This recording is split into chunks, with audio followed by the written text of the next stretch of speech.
நம்ம இன்னைக்கு பார்க்க போகிற டாபிக் என்னன்னு பார்த்தாக்க தமிழ்ச்சொல் வளம். தமிழ்ச்சொல் வளத்தை வந்து யார் எழுதியிருப்பாங்கன்னா தேவநேய பாவனர். இதில் எந்த மாதிரியான இம்பார்ட்டன்ட் கொஷின்லாம் கேட்க வாய்ப்பு இருக்குது அப்படிங்கிறத இன்றைக்கி நம்ம பார்க்கலாம். தமிழ்ச்சொல் வளத்தை எழுதினவர் யார்? தேவநேய பாவனர். சரிங்களா? தேவநேயர் பாவனருக்கு வந்து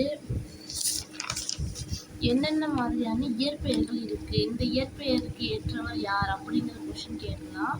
அவரை வந்து நம்ம வந்து என்னன்னு சொல்லுவோம்னாக்க மொழி ஞாயிறு அப்படின்னு சொல்லுவோம்.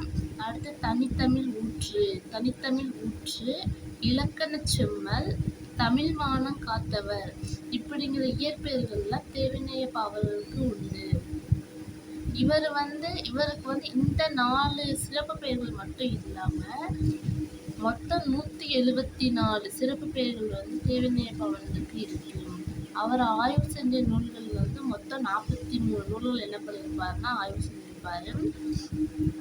பாவனரோட காலம் எப்போன்னு பார்த்தாக்க இதில் வந்து டேட் வந்து கேட்கறதுக்கான வாய்ப்பு குறைவு தான். இயர் வந்து கேட்பாங்க. இயர் வந்து நீங்கள் என்ன பண்ணிக்கணும்னா பார்த்துக்கணும்.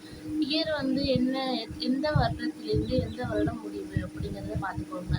1902 அதாவது 1902லேருந்து 1981 வரை இவரோட காலம். இவர் காலம் எப்போ முடிஞ்சிச்சு? 1981.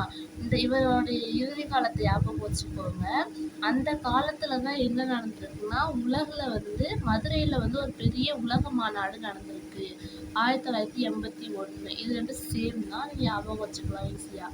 பாவனர் வந்து நிறைய இடத்துல, அதாவது 43 இடத்துல வந்து ஆய்வு பண்ணியிருக்காருன்னு சொன்னோம்ல. அவர் வந்து முக்கியமாக ஆய்வு செஞ்ச 2 இடம் எதுன்னா ஹரப்பா, இன்னொன்று வந்து என்னன்னாக்கா மொஹஞ்சதாரோ. இது 2 அதிகமாக என்ன பண்ணியிருப்பாருன்னா ஆய்வு புலம் பண்ணியிருப்பாரு. பாவனர் இயற்றிய நூல்கள், இவர் என்னென்ன நூல்கள் இயற்றியிருக்காரு அப்படின்னு பார்க்கணும். இவர் இயற்றின நூல்கள் வந்து என்னன்னா, பாவனர் வந்து தமிழ் வரலாறு, முதல் தாய்மொழி, திருக்குறள் மரபுரை, சொல்லாய்வு கட்டுரைகள், தமிழ்ச்சொல் வளம்.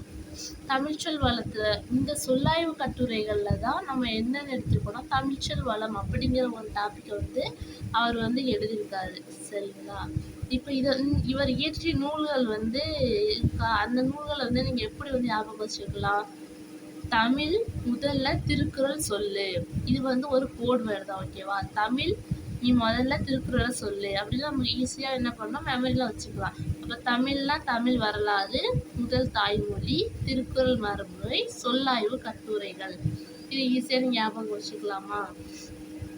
தேவநேய பாவனர் பிறந்த ஊர் எதுன்னு பார்த்தாக்க திருநெல்வேலி மாவட்டத்தில் உள்ள சங்கரன் கோவில் அப்படிங்கிற இடத்துல தான் என்ன பண்ணியிருப்பாருனாக்கா இந்த தேவநேய பாவனர் பிறந்திருக்காரு.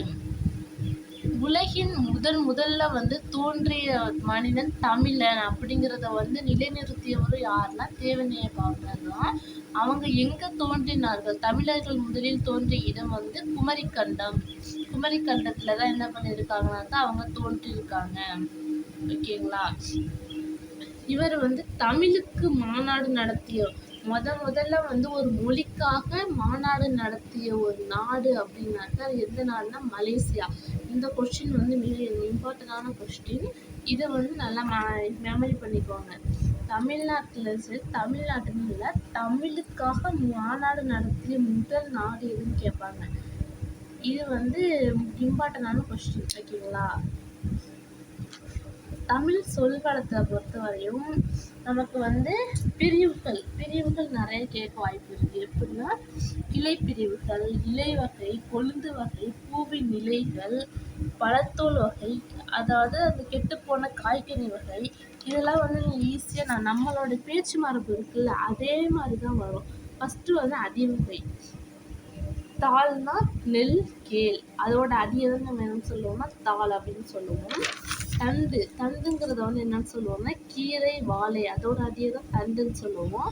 கோல்னா நெட்டி, மிளகாய் செடி, இதோட தான் கோல் அப்படின்னு சொல்லுவோம். தூருனா புட்டுச்செடி, புதர் செடிலாம் இருக்குல்ல அதோட தூர் அப்படின்னு சொல்லுவோம். தூர் நம்ம பேச்சு வழக்கில் இருக்கிறதுலே நம்ம என்ன பண்ணிக்கலாம்னா நம்ம ஈஸியாக மெமரி பண்ணிக்கலாம். தட்டு, களி, கலை, அடி. தட்டுனா கம்பந்தட்டை, சோளந்தட்டை, நம்ம பேச்சு வழக்கு தட்டை, இது வார்த்தைகள் இருக்குல்ல அதெல்லாம் நம்ம சொல்லிக்கலாம். களி அப்படிங்கிறது